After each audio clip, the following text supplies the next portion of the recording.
not that old. I mean,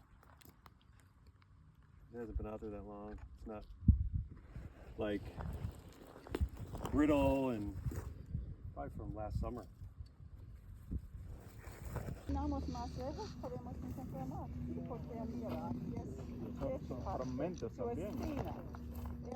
We are searching in an area of the Chihuahuan Desert that's about 3 miles from the Mexico-U.S. border.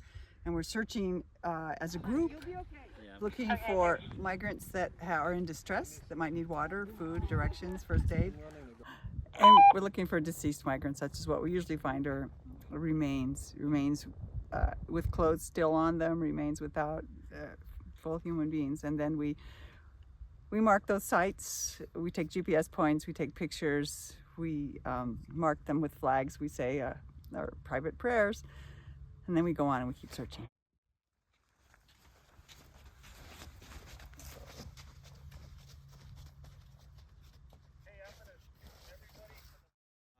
Abby's team is going to be on the right side of the road that we just came down, on the warehouse side, and my team's going to be over here on the left side.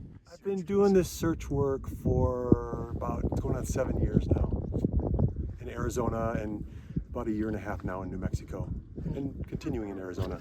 How many trips have you made, would you estimate? I don't know how many trips. We've made a whole bunch, you know, typically once a month, but lately it's been more with my super hiker partner Abby. And can you estimate how many sites of remains you've found in your 6 to 7 years of searching? I know it's over 200.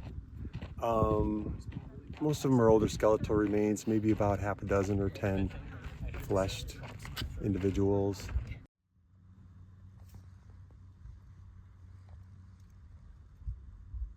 We call this death by policy, that the United States has created policies that funnel people into these deadly deserts where they die, and a policy of not allowing asylum seekers to cross a bridge and petition for asylum, and a policy that doesn't have legal way for people to migrate, those that aren't seeking asylum but just want to migrate. There's really no way at this point. And so we force them by policy, there goes a hair, to cross here. You can see you don't know where you are. There's nothing up here. There's a mountain range way over there. That's it. You have no idea where you are. That's not pretty.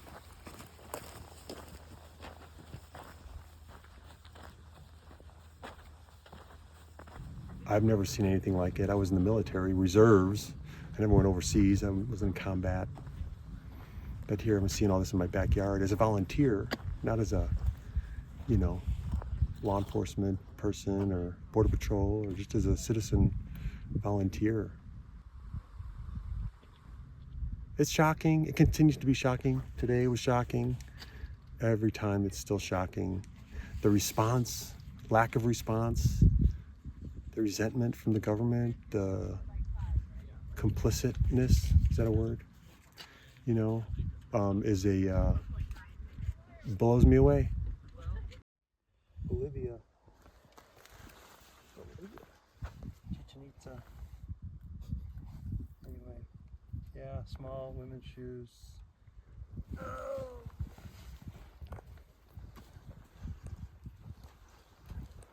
We're helping folks and we're telling a story. We're witnesses. Lately I've been thinking about it as an act of protest. You know, a lot of folks are hitting the streets and protesting.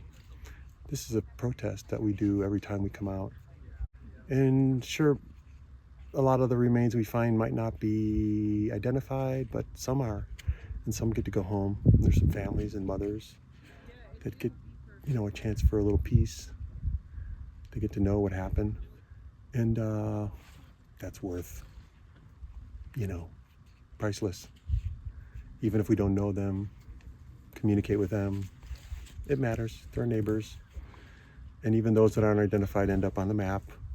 Maybe a little red dot, but they matter, they count. They're part of this story, this pretty shameful story.